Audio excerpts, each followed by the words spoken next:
Going on from that discussion, we have for you another rather distressing concern, because in the Ketu South district here in Ghana, it's really difficult for young people to access quality education. Why is this so? Because for classrooms meant for 30 to 40 people, now you are seeing in excess of 100 people try to fit in, and it's made everything much difficult for the school and for everyone else, and it's raised concerns about decent quality tuition in the area. We'll take a look at this report. When we're back, we'll bring you the insights and some analysis on this.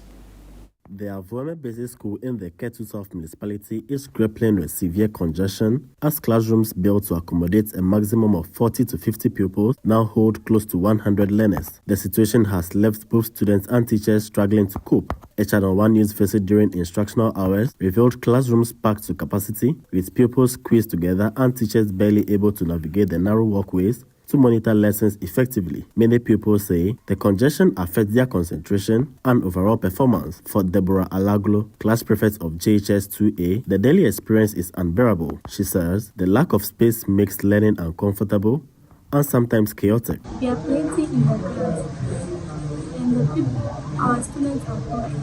We want to finish the class so that we can move some of our face to the so that the learning can be easy for us to study.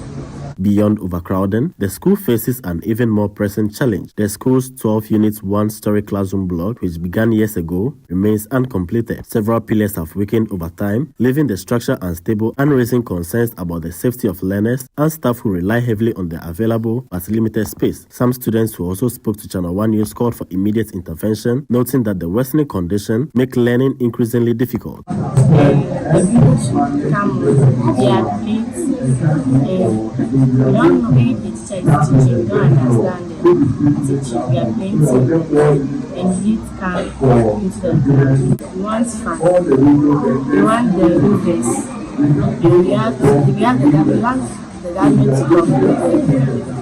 They are very plenty in the class, so we wanted the building to be completed fast so that our classes will be, the learning in the class will be very easy and faster for us to learn.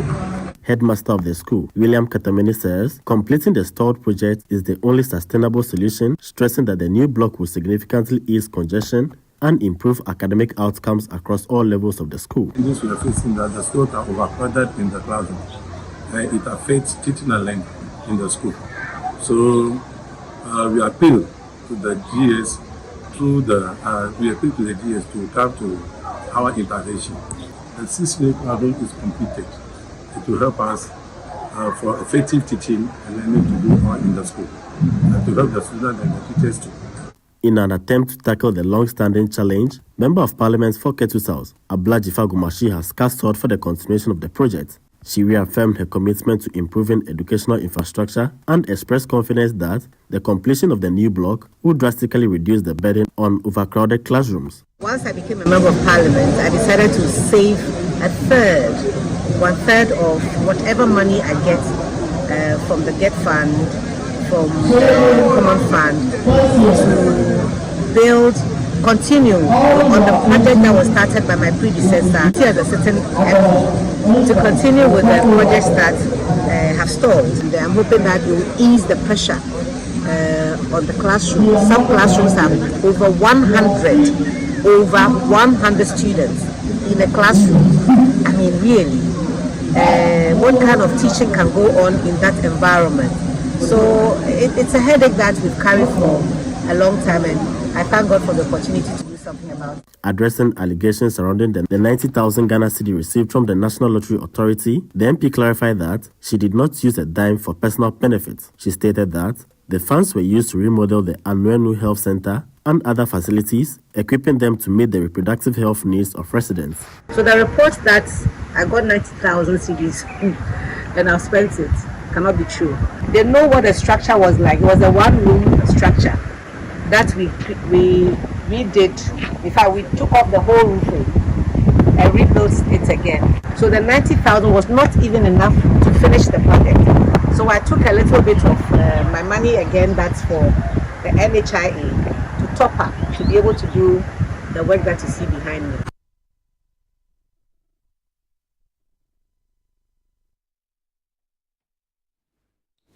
So very, very serious concerns there. So aside the fact that there's congestion in the classrooms, we're also being told that projects have even stalled, and we saw the member of parliament in the area who doubles as the Minister for Tourism, Creative Arts and Culture also tried to, in her own way as member of parliament, bring some relief to pupils in the school. We'll go over the phone line and speak to our Volta regional correspondent Desmond Selassie Ago, who is following this issue keenly and wants to share some insights with us on this matter. Desmond, good morning and welcome to Breakfast Daily. Good morning, Jake. Yes, so we know that the school in your report ordinarily should be seating between 40 and 50 people in a class, but now has to sit in excess of 100 people. Can you create a picture for us, right? The general conditions in the school. So beside the classrooms, their washrooms, what's the state of affairs like in the school? All right, thank you, Jake. So the 100 in the class is, in my own view, is the least. Meaning, we have in SS about 110 going in some classes, and this is just for a single class. So you can just imagine the congestion in the classroom. Even spacing for teachers to pass through when teaching is unavailable. They don't have that space, so they just have to stand in front. That's even in a little corner before delivering their lessons to these students. And you could just imagine how many chairs or furniture will be in this very classroom. So even writing on the table is a difficulty for these children because 4 or 5 people are cramped at a small space, and they are all putting their arms on the table to write. This person said, "You are disturbing me." This says, "You are disturbing me." Before you realize there's noise in the classroom, and this also brings about noise pollution, poor ventilation in the class also. So, dude, this has been very dire. The construction of a new classroom block started some years ago, but it stalled. I'm told it's stalled for about 15, 20 years now.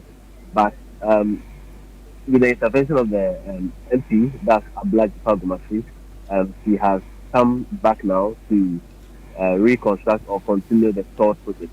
So we are hoping that in 6 or 8 months later, the new building will be okay or will be completed, and students will be dispersed or some will be transferred into the new classroom. Interesting. Aside that, at the primary level, the concern is coming gradually. The issue of the congestion is coming gradually. These areas don't really have enough land to build, so they are trying to raise the building, as in to build a story building, but this will take a lot of time because the existing structures will have to be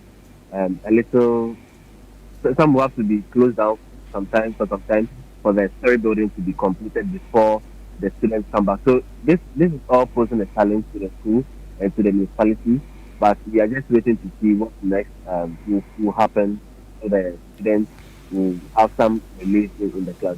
Interesting. I'm seeing the general conditions in the school, right? The exposed iron rods, the stalled projects, and how the place looks bare. Will you even say the school as things stand now is a safe space? And I'm referring to the physical environment for children to even be around, because that some of these kids during break time, they want to play, they want to jump around here. Will you say it's a safe space for them under the circumstances? So Jude, there's no controlled area in the school where kids are not allowed to go. And as children, they would like to climb the buildings, to see what's up there, to see themselves up high. So, and these structures have been started years ago. So they are now not too strong. They are not too solid. Some are falling. The iron rods are brittle, some are corroded.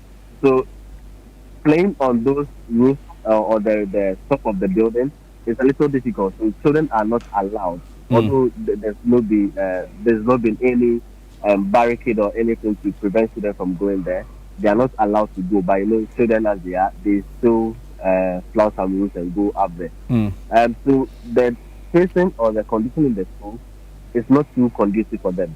Even the classrooms that the kids are in are not properly are not in the right structure, because some of the windows are broken. There are no doors in some of the classes and the whole lot. So to a large extent, the school is not too safe for the kids.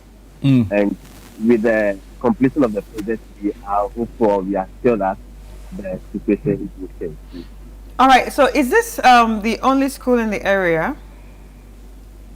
No, that's not the only school in the area, but that's one of the biggest in the municipality.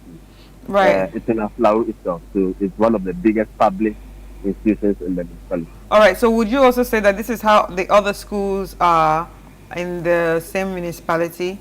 Are they also going through the same thing? For the public schools, most of them are going through the same challenges. But for the private institutions, they are a little okay. And you see, the area, the Aflau area, is closer to the sea, and it's also closer to the lagoon. So we don't have much space to construct new buildings. If you have to construct new buildings, means that you have to go a little out of town, which is far. So imagine this case trekking all the way to these areas, how difficult it's going to be for them. So the little space they have, they are trying to make use of them to ensure that the proper structures are put in place for these children. All right. Interesting. Desmond, I also want you to, how many children are in the school generally, do you know? We don't really know the total population, but for the JHS, if we are having about 110 in each class, then for the three classes, that's the Form 1, Form 2, and Form 3, we should be looking somewhere around 360 to 380 students. That's for the JHS. The teachers over there speak to you on their difficulty when they have to teach a class of over 100 people, right? Did they speak to you on how this is affecting teaching and learning, the constraints they are facing generally in the school? Yes, teachers said they are not too comfortable teaching in such a class. Assimilation becomes difficult for these children. One teacher teaching 100 class, 100 pupils or 110 pupils, it's difficult to have focus or to get a focus of almost all children in the class. Also, earlier I mentioned about the spacing. At least when the teacher is teaching, they have to go around to look at what each child is doing. But here lies the case because of the small spacing in the class. They are not able to go around to see what the students are doing. So a teacher might be doing his or her best, but the children sitting behind or sitting amongst them, their friends, will not be doing what the teacher is telling them to do. So at the end, it's affecting the overall performance of the school. All right. So you talked about the overall performance of the school. The school compared to other schools, how are the grades of the children? So the headmaster was telling me that their performance was dwindling. They used to record high marks against the DEC, but for some time now, performances have been dropping. So this all boils down to the congestion or the high number of children in the school or in each class. So in the long run, it's affecting the overall performance in the All right. But do you have an idea why we have this congestion? I can't really tell, but it might be due to the growing population of the Ketu South municipality. For some time now, we've been recording some high numbers in the municipality. So this might be one of the results of that incident. Right. Thank you so much for your time, Desmond Selassie Ago, who is our Volta Regional correspondent and also, took time to file this report on the congestion issues in the Ketu South districts where students are facing really difficult conditions to study. Chris, it brings me back to a point I've been rehashing on the show a lot around how free SHS indirectly has become, you know, a problem. Yeah. It's great. The policy was well intended. The policy helped in increasing enrollment. People who ordinarily would have never seen a classroom or gone into senior high school got educated. So we are grateful for the leadership, the vision, and the idea behind free SHS. But indirectly, the high number of enrollment and what in some instances appeared to be the lack of proper planning and also implementation, the lapses in the implementation meant that government consistently was outspending its budget on free SHS and committed so much resources to free SHS, much to the neglect of basic, So little, yeah. you know, much to the neglect of basic and, you know, preschool education. Mind you, there are government schools there are government institutions that have like preschool facilities, right? And there's basic school. Then there's, of course, JHS, I think JSS and basic or Form 1, then SHS, right? So we put all the money there. Now, basic schools like the one in Ketu South, like the one in Kaneshi near my house, they call it Kingsway. We used to play football there, Charlie. That's why I got my name, not Kaneshi Garrett Bill, because I was so good at football. So all of those schools have been neglected because government doesn't have enough funds to cater for them. So 2025, we still hear about schools under trees. We still hear about 100 people in a class meant for 30 people because there's no money. And all of the implementation or all the money meant for some of these basic schools have been pushed into something else. And what this has caused is that we are seeing a high attrition rate in basic schools. So for example, if you go up north in the northern regions as a standalone region, Upper East, Upper West, Savannah, out of every 10 children that sit for the BEC, only 3 make it to senior high school. That's serious. Whereas in further south, the country, it's the reverse. Yes, the reverse. So out of every 10, 7 will go on to make it to senior high school. In the north, it's 3. So we've neglected basic schools. In some areas in the northern region, the basic schools are so far apart the communities. Children have to walk for 2 hours. And I'm like, if we had strategically planned free SHS, we would have been able to look out for all of these loopholes and plan it in such a way that it would have been free, it would have been still free, accessible, and maybe more targeting could have been done. So those who really, really needed the free tuition could benefit. Because, Chris, what's the point? You pay, I don't want to mention the school of your child. But Yeah. Please don't. You know, look at the school fees you are paying. Are you telling me that if you decided to take your child to Accra, which by the way is the best boys schools in the country you've ever seen, will you tell me that you couldn't have paid Accra school fees? I would have. One of the day students in Accra Academy, I was paying my fees was like 60 cedis. In fact, some of the work I did before entering school, I could have paid my own fees as a student in Accra Academy. So why should the Minister of Finance or Education, former Dr. Luchum, son or daughter go to school for free? It doesn't make any sense. Why should former Finance Minister Ken Oforiatta, son or daughter go to Achimota for free? It didn't make any sense. Yeah, so it shouldn't have been an issue of equality, but an issue of equity instead. So exactly, and there should be more means targeting.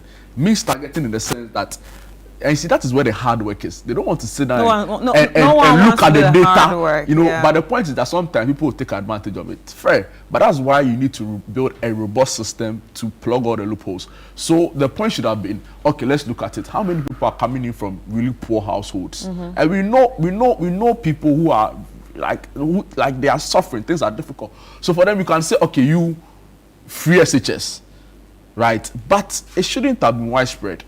True. And also, for me, indirectly, it is a resultant cause of all that we are seeing. So, schools under trees, because we don't have money for them. And even the free SHS, it's not like when we said free, we are giving them some lavish, luxury. Do you think it's only the free they don't even have food to SHS? eat. Do you think it's But only the free committing a lot of money. SHS that is the cause of all this?